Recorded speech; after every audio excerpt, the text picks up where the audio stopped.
So hello everyone दोस्तों, 1000 videos की series में आज है हमारा 371 नंबर का वीडियो। एंड फ्रेंड्स, हमारी जो सीरीज चल रही है लिमिट की, जिसमें हमने ऑलरेडी 11 वीडियोस डिस्कस कर लिए है, जिसमें हमने अब तक क्वेश्चन नंबर 55 तक डिस्कस कर लिया है और आज हम क्वेश्चन नंबर 56 को डिस्कस करने वाले हैं। सो फर्स्ट ऑफ ऑल तो आप लोगों को इस प्लेलिस्ट को एक्सेस करना है अगर, तो इस टाइम पर टैब से क्लिक करके आप इसकी प्लेलिस्ट से सभी क्वेश्चंस को प्रैक्टिस कर सकते हैं। सो आज का जो हमारा क्वेश्चन है वो देखिएगा क्या बोलता है। हमारा क्वेश्चन है limit n tends to infinite 3 to the power n plus में 1 प्लस में 4 to the power n plus में 1 divided by 3 to the power n plus में 4 टू द पावर n। अब यहाँ पे एक जो सिंपल अप्रोच आप डेवलप करेंगे वो क्या होगी देखिएगा।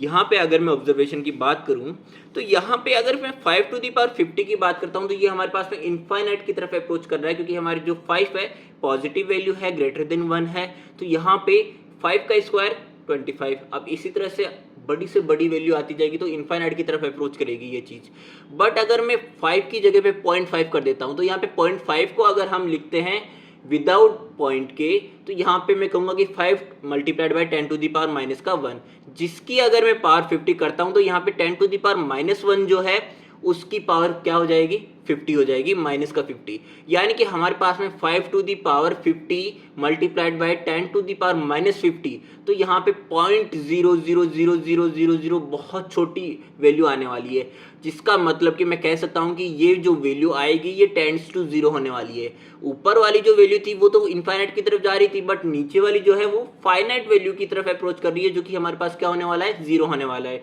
ठीक है, सो ये सेम चीज हम यहाँ पे अप्लाई किस तरह से कर सकते हैं, जिसका एक जो सिनेरियो है वो अगर हम बात करें कि हम यहाँ पे अगर 3 to the power n plus 1 को ऊपर से और नीचे से अगर कॉमन लेते हैं, 3 to the power n plus 1 ऊपर से और नीचे से 3 टू दी पावर n, तो देखिएगा मेरे पास में क्या बनने वाला है। ऊपर मेरे पास बन जाएगा 1 प्लस में 4/3 की होल पावर n प्लस में 1, और नीचे बन जाएगा 1 प्लस में 4/3 की होल पावर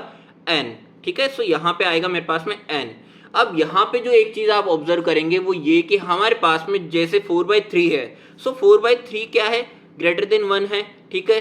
तो हमारे पास में ग्रेटर देन 1 है, इट मींस ये जो वैल्यू है जब हम n टेंड्स टू इनफाइनाइट को यहाँ पे पुट करेंगे तो ये वैल्यू इनफाइनाइट की तरफ अप्रोच कर रही है, यानी कि 1 प्लस में इनफाइनाइट भी इनफाइनाइट होने वाला है। इट मींस ये हमारे पास में एक डिफाइंड वैल्यू की तरफ अप्रोच नहीं कर रही है। इसी का अगर मैं सेकंड सिनेरियो की बात करूं तो मेरे पास में मैं कहूंगा कि अगर मैं 4 to the power n plus में 1 को कॉमन ले लेता हूं 3 to the power n plus 1 की बजाय, तो मेरे पास में 3/4 to the power n plus में 1 बनेगा प्लस में 1। इसी तरह से डिवाइड बाय हमारे पास डिनोमिनेटर में 4 to the power n common ले लेता हूं तो 3/4 की होल पावर n प्लस में 1 हो जाएगा, यानी कि 3/4 मेरे पास में लेस देन 1 है। लेस देन 1 का मतलब है कि पॉइंट में कोई वैल्यू होने वाली है। पॉइंट में कोई वैल्यू होने वाली का मतलब है कि इसमें जब हम n टेंड्स टू इनफाइनाइट को अप्रोच करेंगे तो वहां पे हमारी जो वैल्यू आएगी,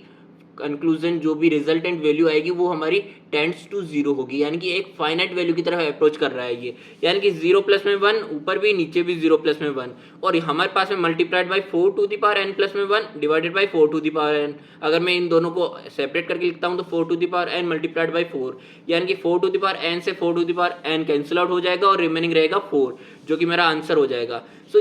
यहाँ पे मेरा जो कंक्लूजन निकल के आया वो क्या आया, so we will take bigger value common if power is same.